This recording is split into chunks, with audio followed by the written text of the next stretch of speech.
மக்களவை தேர்தலுக்காக இதுவரை 483 பேர் வேட்புமனு தாக்கல். நேற்று மட்டும் 405 வேட்பாளர்கள் மனு தாக்கல் செய்தனர். தூத்துக்குடி காய்கறி சந்தையில் முதலமைச்சர் மு.க.ஸ்டாலின் வாக்கு சேகரிப்பு. திமுக வேட்பாளர் கனிமொழிக்காக லயன்ஸ் டவுன் பகுதியிலும் வாக்கு சேகரிப்பில் ஈடுபட்டார்.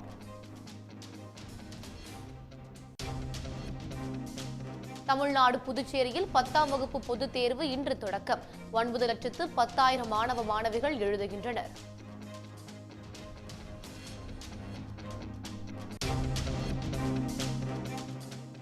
சென்னையில் இன்று நள்ளிரவு 1 மணி வரை மெட்ரோ ரயில் சேவை. சேப்பாக்கம் மைதானத்தில் IPL போட்டி நடைபெறுவதால் மெட்ரோ நிர்வாகம் அறிவிப்பு.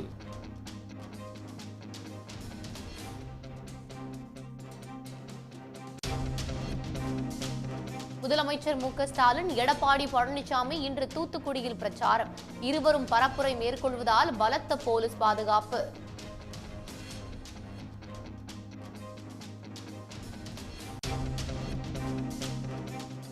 அம்பானி குழந்தைக்கு கிடைக்கும் கல்வி சாமானிய குழந்தைகளுக்கும் கிடைக்க வேண்டும் என ராமதாஸ் ஏக்கம்.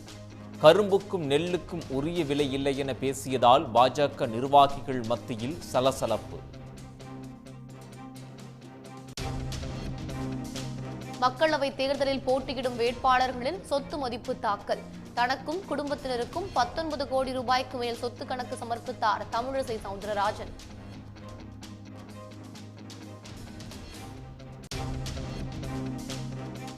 ₹300 கோடி மேல் சொத்து கணக்கு சமர்ப்பித்தார் சிவகங்கை பாஜக வேட்பாளர் தேவநாதன்.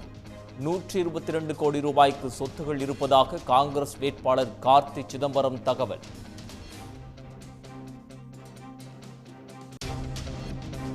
வடசென்னை தொகுதியில் வேட்புமனு தாக்கலின் போது திமுக அதிமுக இடையே வாக்குவாதம்.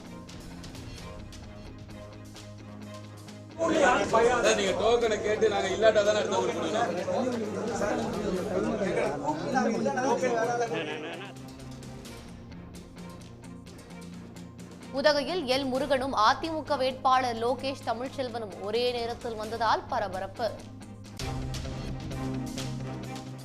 ராமநாதபுரம் தொகுதியில் தனிச்சின்னத்தில் போட்டியிட OPS வேட்புமனு தாக்கல். ஓ பன்னீர்செல்வம் பெயரில் சுயேட்சை ஒருவரும் மனு தாக்கல் செய்திருப்பதால் பரபரப்பு.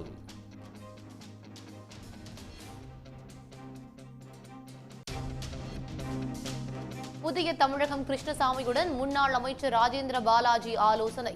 இரட்டை இலை சின்னத்தில் போட்டியிட கிருஷ்ணசாமியை நிர்பந்திப்பதாக தகவல்.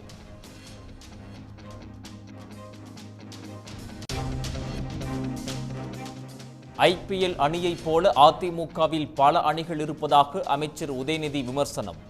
3 ஆண்டுகளாக செங்கல்லை மட்டும் காட்டி வருவதாக கூறிய எடப்பாடி பழனிசாமிக்கும் பதிலடி.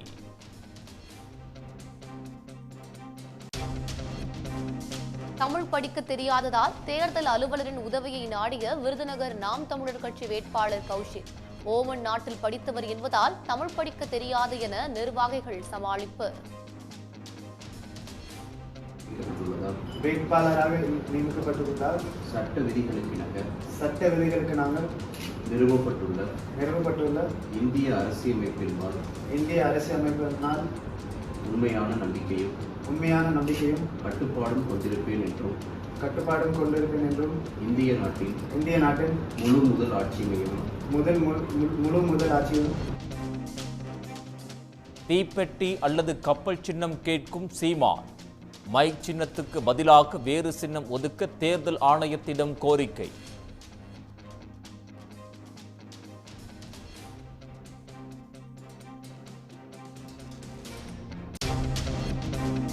SBI வங்கி விற்ற தேர்தல் பத்திரங்களை விட 613 கோடி ரூபாய்க்கு கூடுதலாக டெபாசிட். கூடுதல் பத்திரங்கள் எங்கிருந்து வந்தன, வாங்கியது யார் என ஒன்றிய பாஜக அரசுக்கு எதிர்க்கட்சிகள் கேள்வி.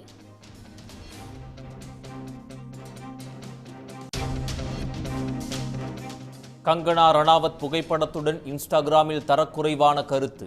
போலி இன்ஸ்டா கணக்கிலிருந்து யாரோ இட்ட பதிவு என காங்கிரஸ் பிரமுகர் சுப்ரியா ஸ்ரீநாத் மறுப்பு.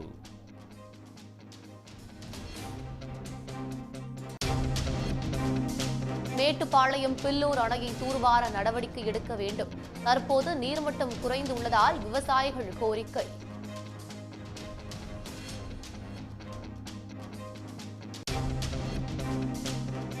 வேலை வாங்கித் தருவதாக தமிழ்நாடு முழுவதும் 36 கோடி ரூபாய் மோசடி.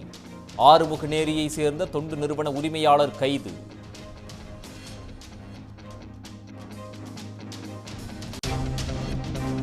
திருவண்ணாமலையிலிருந்து கர்நாடகா செல்ல பேருந்து கிடைக்காததால் பயணிகள் ஆத்திரம்.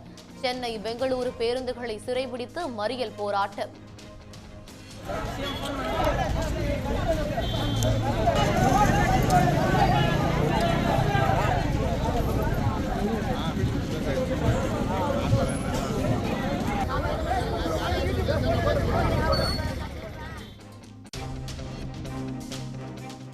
கொல்லம் பகவதியம்மன் கோவிலில் சமய விளக்கு பூஜை கோலாகலம். பெண்கள் வேடம் அணிந்து ஆண்கள் கையில் விளக்கு ஏந்தி வழிபாடு.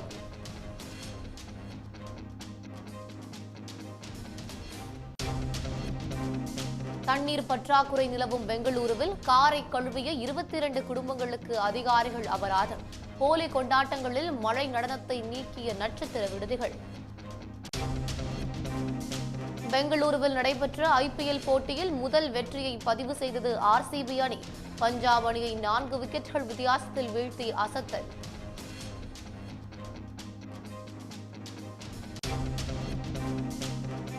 IPL தொடரில் சென்னை குஜராத் அணிகள் இன்று மோதல். சேப்பாக்கம் மைதானத்தில் நடைபெறும் ஆட்டத்திற்கு ரசிகர்கள் பெரும் எதிர்பார்ப்பு.